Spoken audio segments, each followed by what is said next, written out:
사랑하는 일산교회 성도 여러분, 제가 여러분의 가족인가요?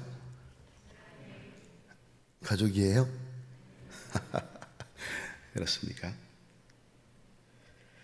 그냥 스쳐 지나가는 그런 손님이 아니고요.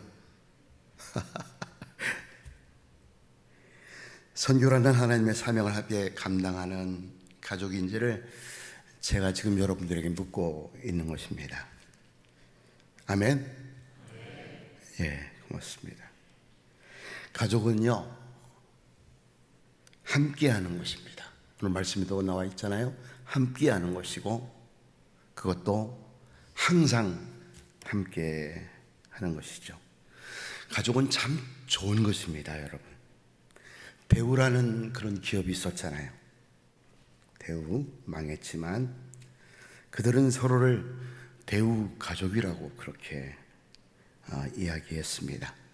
텔레비전에서도 대우에서 가족이라고 하는 주제를 가지고 좋은 광고를 했던 것을 제가 기억합니다.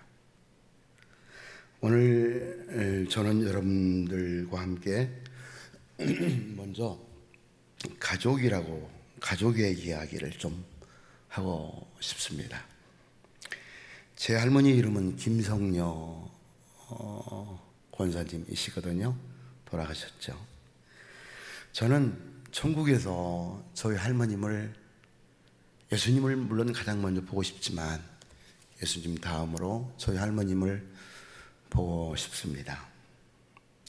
우리 할머니는 참 굉장히 역동적이고, 저희 가업이 생강을 가지고 만드는 과자, 평강이라고 하거든요.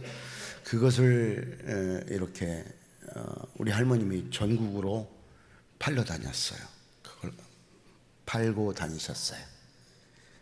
지혜로우셨고 생활력도 굉장히 강하셨고 또 예쁘셨어요.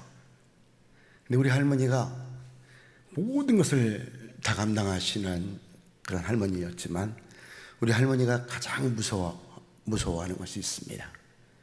그것은 바로 손자가 밥을 먹지 않는 것입니다. 제가 화나면 밥을 안 먹었거든요. 할머니 속 썩이기 위해서 밥을 안 먹은 것입니다. 그럼 할머니는 애 같아요. 애 같아. 손자가 밥을 먹지 않으면 막 빌기도 하고 사정하기도 하고 막 그러시면서 저볼 밥을 이렇게 먹이려고 애를 썼죠. 나중에 먹긴 먹었지만 할머니 속을 다 썩혀드리고 그리고 밥을 먹었습니다. 할머님이 저를 얼마나 사랑하셨는지 지금은 제가 너무나 잘 알죠. 그 할머니가 보고 싶어요. 저는 3일 전에 저희 어머니 김혜자 권사님을 전라남도 보성에까지 내려가서 만나 뵙고 왔습니다. 우리 어머님은 90세이신데요. 그 총명하던 분이 지금 치매로 정신이 이렇게 온전하지 못합니다. 제가 이제 도착을 했는데 멀죠. 이렇게 서울에서 내려가려고 하니까 거의 밤 11시 반이 다 됐는데 어머님이 주무시더라고요. 그래서 깨우지 못하고 한참을 기다리다가 다음날 이제 새벽이면 다음날 오전이면 제가 와야 되는 거거든요. 이번 일정이 제 한국 일정이 짧기 때문에. 근데 새벽에 어머니가 주무시면 못 뵙고 나올 것 같아서 제가 새벽 3시에 가서 어머니한테 갔어요. 주무시는데 제가 어머니하고 불렀어요. 누구야? 그러시더라고요. 저 경환이에요. 그랬더니 이게 꿈이야 생시야 그러시면서 어머님이 막 일어나셔서 얼마나 기뻐하시던지 제 품에 안겨서 그렇게, 제가 이번에 제 딸아이가 결혼을 해서 그것 때문에 나왔거든요. 그래서 그 얘기도 해드리고 이제 그랬는데 그 다음날 집을 떠나서 오시면서 정말 치매 걸리신 어머님을 모시고 살면은 참 좋겠다. 그렇게 사는 사람들은 참 행복하겠다라는 생각을 하고 그렇게 길을 떠났습니다. 제 딸아이의 이름이 재은인데요. 질병청에서 일하는 아이였는데 뭐 35살이었어요. 그래서 내년이면 36인데 그런데 드디어 8월 10날 결혼을 했습니다. 그 캐나다 밴쿠버에 서 있는데요. 밴쿠버에 사는 청년을 만나서 이렇게 아주 작게 그렇게 결혼을 했는데 결혼식은 참 이렇게 아름답고 좋았고 감사했는데 이 떠나오는 날 이 녀석이 저희들이 비행기상을 좀 이렇게 좀 싸게 구하기 위해서 미국 시애틀을 경유해서 오는 비행기 티켓을 끊었거든요. 미국의 밴쿠버에서 미국으로 오는 그 줄이 굉장히 길더라고요. 그래서 길으니까 저희 사돈 어른들은 한국 분들이에요. 권사님하고 장로님인데 우리 사위하고 나와 있고 우리 아이는 이제 저희를 따라서 긴 길을 쭉 이렇게 이렇게 따라서 계속 가면서 이야기를 했는데 이제 제가 입국장으로 들어가려고 하니까 이 녀석이 훅 하고 울면서 신랑 뒤로 가서 어깨를 기대면서 우는 거예요. 그래서 아이를 떼어놓고 오는 것이 참 이렇게 좀 슬펐는데 성령님께서 그때 저에게 이런 감동을 주시는 거예요. 네 딸이 우니까 슬프냐? 근데 그런 상황에서 만약 네 딸이 웃었으면 그게 더 큰일이다.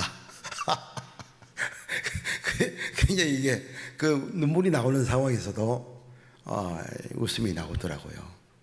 아빠 엄마가 떠나는 것이 좋아가지고 웃는 딸이면 혹은 막 화가 나가지고 엄마 아빠가 떠나는 것이 그래서 막 화를 낸다든지 웃는 상황이면 더 슬픈 것이죠.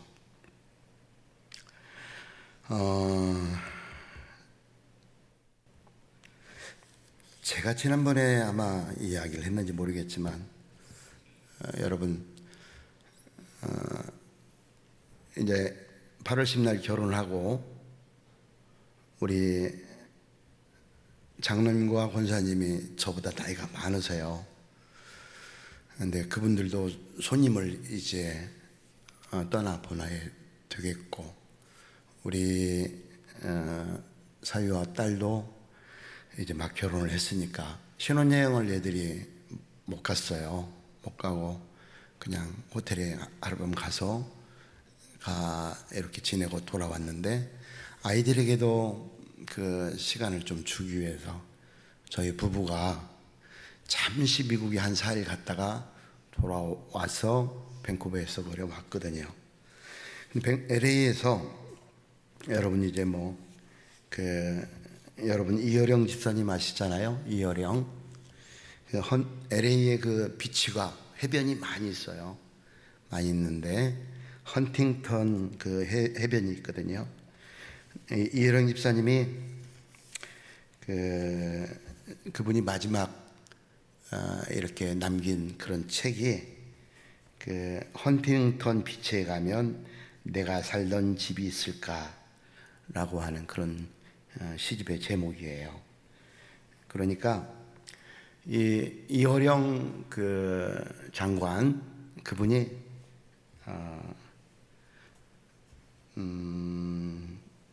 몇 년 전에 봄에 죽었죠. 자기 딸 이민아 목사거든요. 딸이요. 그 이민아 목사가 10년 전에 봄에 죽었고 이어령 그 전 장관은 딸을 그렇게 그리워하다가 헌팅턴 비치에 가면 내가 살던 집이 있을까 그런 시를 썼어요. 내가 돌아와 차고문을 열던 소리를 들을 수 있을까? 내가 운전하며 달리던 가로수길이 거기 있을까?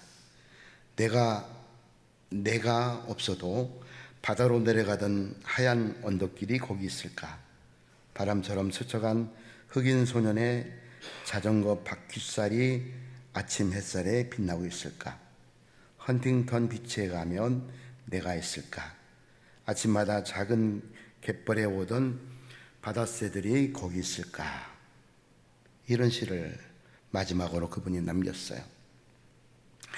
여령 시인은 2022년 봄에 세상을 떠났고, 시인의 딸은 10년 전에 봄에 먼저 떠난 것입니다. 그 그리움이 10년 동안 고여 있다가 시인의 마지막 시집이 되었고, 시인의 마지막 그 시의 그 책의 제목이 된 것이죠. 헌팅턴 부군의 딸이 살았던 것 같아요. 그래서 이여령 시인은 헌팅턴에 가면 딸이 그렇게 생각이 나는 거죠. 딸이 그렇게 생각이 안 나갔어요. 그래서 그 딸이 죽은 그 헌팅턴 바닷가를 늙은 노인이 이렇게 걸어가는 모습이 여러분 보여지지 않습니까? 그 작은 체구의 동양 신사가 무언가 허둥대면서 걸어가는 그런 모습 보이지 않아요? 헌팅턴 비치에 가도 물론 아버지는 아무것도 볼 수 없고 들을 수도 없었을 것입니다. 그래서 이제 직접 그 사람은 찾아 나선 것이죠. 내가 간 길을 내가 지금 간다. 이것이 마지막 시집의 서문이 되었습니다. 여러분, 참 가족은 정말 이렇게 정말 애틋하도록 그렇게 좋은 것입니다. 우리 가족은 가장 귀한 거예요. 가장 귀한 것. 교회가 바로 가족입니다. 교회가 가족이에요. 우리 교회가 좋은 가족이 되어서 교회가 존재할 때 나라가 살아나는 것입니다. 왜 여러분 나라가 망할까요? 좋은 가족이 없기 때문입니다. 이건 뭐 제 얘기가 아니고요. 제가 저만 말하는 그런 것이 아니고요. 영국의 역사학자 에드워드 기븐이 로마 제국 쇠망사라고 하는 명초를 썼지 않습니까? 그 책에서 이렇게 말하고 있어요. 위대했던 나라 로마가 정말 망하지 않을 것 같았던 그런 망한 5가지 이유를 그 책에서 에드워드 기번은 이야기하고 있습니다. 5가지 이유가 있는데 여러분 놀랍게도 첫 번째 이유가 뭐냐면 가정 붕괴 때문에 로마가 망했다라고 이 사람은 쓰고 있습니다. 그 책의 내용 한번 살펴보면 이런 거예요. 이 나라, 로마를 말하는 거죠. 이 나라는 본디 할아버지, 할머니, 아버지, 어머니, 손자, 손녀가 어울려 함께 사는 대가족 제도였지만 사회가 점차 발달하면서 대가족 제도가 끼워지고 소가족 제도로 변하기 시작했다. 아버지들이 가정을 돌보지 않아서 가정에서 아버지의 권한이 상실되고 자녀들과 만나는 시간이 줄어들면서 점차 청소년 문제가 심각해졌다. 부부간의 의도와 성적인 타락으로 인해 이혼율이 급증하여 가정의 기반이 흔들리게 되었다. 그냥 들으면 2024년의 대한민국의 이야기로 우리가 이해할 수 있습니다. 그런데 이것이 1500년 전 로마의 상황이었고 바로 이것 때문에 나라가 망했다라고 이야기하고 있습니다. 성도 여러분, 그렇습니다. 나라가 망하고 민족이 무너지는 것은 물론 외적인 책임이나 자연재해, 기근 등 그런 것들이 결정적인 원인이 될 수 있지만 사실은 그 내부에서부터 서서히 무너지기 시작하는 것입니다. 내부로부터 붕괴는 가장 먼저 가정의 붕괴로 시작이 되는 것입니다. 저와 여러분은 아까 제가 처음에 말씀을 전하면서 여러분들에게 묻고 확인했던 것처럼 저와 여러분은 가족이죠. 영적인 가족입니다. 가족은요, 영적인 가족은요, 세 가지 특징이 있습니다. 첫 번째는 영적인 가족은 하나님을 한 아버지로 모시는 형제요 자매들이라는 것입니다. 말할 것도 없이 우리들이 바로 그렇습니다. 두 번째, 영적인 가족은 어려울 때일수록 서로 협력합니다. 어려울 때 가족은 뭉치는 거예요. 어려울 때 결정적인 순간에 뭉치는 거예요. 어려울 때 여러분 서로 돌을 던지고 비난하면 가정이거든 교회든 그것은 망해버리는 기름길이 되는 것입니다. 어려울 때 우리는 함께 해야 되고 어려울 때 함께 해야 되는 것이고 어려울 때 서로 힘이 돼야 되는 것입니다. 나는 정말 여러분의 이야기는 아니에요. 여러분들 잘 모르잖아요. 근데 제가 정말 저는 선교사로 나가면서 이해할 수 없는 미스터리 중에 하나는 기도하지 않는 사람이 말을 많이 하는 것이에요. 교회는요, 기도하는 사람이 말을 해야 되는 것입니다. 기도하지 않으면 말을 하지 말아야 되는 것이 교회 공동체예요. 아무튼 어려울 때 협력하는 것이 영적인 가족이다.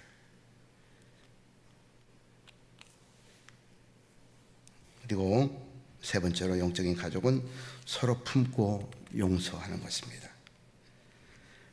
우리가 누구를 여러분 돌을 던질 수 있겠습니까? 여러분들이 정직하게 저 말하지만 여러분들이 사흘 정도만 저와 같이 아주 지근거리에서 저를 살핀다면 저런 것이 무슨 선교사야? 아마 그럴 거예요. 제가 하나님 앞에 정말 부끄럽고 연약한 죄인이고 하나님께서 그냥 세워주셨기 때문에 벌벌 떨면서 그 자리 감당하고 있는 거예요. 우리가 다 마찬가지일 거라고 생각이 되어집니다. 누가 누구에게 돌을 던질 수 있겠어요? 어떤 사람이 큰 잘못을 일테면 그렇게 잘못을 했다고 하면 오히려 그것으로 우리는 하나님에 감사해야 되고 저 사람에게 그렇게 어려운 유혹과 어려움이 있었다고 하면 나도 능히 넘어질 수밖에 없었는데 나에게 그렇게 하지 않았어요. 나를 불쌍히 여기셔서 그런 하나님에 감사해야 되고 그 사람을 위해서 기도해야 되고 그래야 되는 것이지 누가 누구를 우리가 정죄하고 그럴 수 있겠습니까? 영적인 가족은 서로 품고 용서하는 것이죠. 이제 말씀을 제가 맺으려고 하는데요. 여러분, 몽골에서 제가 24년 선교사로 있었습니다. 강산이 벌써 2번이나 변했습니다. 기쁜 일도 있었고 슬픈 일도 많았습니다. 근데 사실 요즘 저는 많이 힘들고 지쳐 있습니다. 어제 게스트하우스에서 처음 간 게스트하우스인데요. 일어나는데 새벽 제가 3시에 일어났어요. 갑자기 두려움이 막 밀려오는 거예요. 두려움이, 외로움하고 두려움하고 엄청 무서운 막 그런 어둠의 세력들이 막 저를 짓눌렀어요. 아마 약복강에서 야곱이 아마 그랬을 것입니다. 그래서 무릎을 꿇고 기도했는데요. 놀랍게도 즉시 하나님의 평강이 제게 밀려왔습니다. 강같이 밀려왔습니다. 내가 너와 함께한다.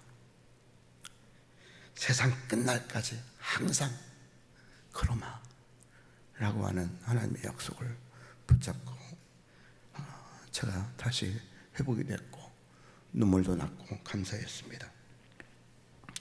성도 여러분, 요즘 저희 부부가 좀 지쳐 있습니다만 우리 일산교회가 2년 연속 계속해서 우리 장년부, 우리 장로님들 주축이 되셔서 우리 한 목사님과 함께 이렇게 이번에는 또 우리 담임 목사님 모셔서 우리 GMS 성교사들에게 말씀으로 섬겨주시는 놀라운 선물을 여러분들이 우리 장년부가 저희 청원의 집에 와서 이렇게 힘이 되어 주셔서 정말 감사합니다. 가족이기 때문에 가능한 것이고, 주님 오실 때까지 여러분들이 정말 그래줬으면 좋겠습니다. 오늘 사실 저는 굉장히 충격을 받았는데 어떤 장모님이 그러는 거예요. 교회에 가서 선교사가 우리 대신에 그렇게 우리 대신해서 나갔다. 그러기 때문에 끝까지 우리를 선교사를 위해 기도하고 그렇게 헌신해야 된다. 이런 얘기 좀 하지 마시오. 그러더라고요. 그래서 제가 충격을 받았어요. 코로나 이후로 한국 교회가 어려워졌기 때문에 그렇게 하지 말아 달라고 하는 게 저에게 주는 좋은 그런 자기 나름대로는 저를 이렇게 도와주려고 하는 그런 의도였어요. 그러나 진리는 그런 것이 아닙니다, 여러분. 어려울 때 조그만 빛은 더 빛나는 것이고, 가장 새벽이 밝아오기 전에 가장 어두운 것은 새벽이 되기 전에 그 어두움이에요. 예수님이 올 날이 얼마 남지 않았습니다. 여러분 오늘 아까 부목사님이 찬송기도 하고 그러시던데, 여러분 복음 전했습니까? 오늘 복음 전했나요? 복음 전하셔야 되죠. 아무리 힘들고 어려워도. 저는 슈퍼마켓 가서 면도기 사면서 전도했습니다. 면도기 사면서 예수님 믿으라고. 일상교회에 있어서 행복하고, 정말 우리 윤 목사님 정말 젠틀하고 너무나 신뢰있고 좋으신 그런 목사님 모시고 여러분들 신앙생활 하시는 것 부럽기도 하고 샘도 납니다. 지난번에 왔을 때 우리 9시에 지금 8시로 바꿨습니다만, 이렇게 직원들이 말씀을 잠깐 나누는, 성경을 읽고 말씀을 나누는 그런 시간이 있거든요. 근데 목사님이 짧게 말씀을 시편 가지고 전해주시는데, 정말 제가 너무나 은혜를 받았어요. 이번에 제가 꼭 우리 GMS 선교사님들을 위해서 섬겨달라고 부탁을 했고, 목사님이 이렇게 부탁을 드려줘서 너무나 감사하고요. 우리 일상교회 성도 여러분 고맙고 감사합니다. 여러분들이 계시기 때문에 정말 힘이 납니다.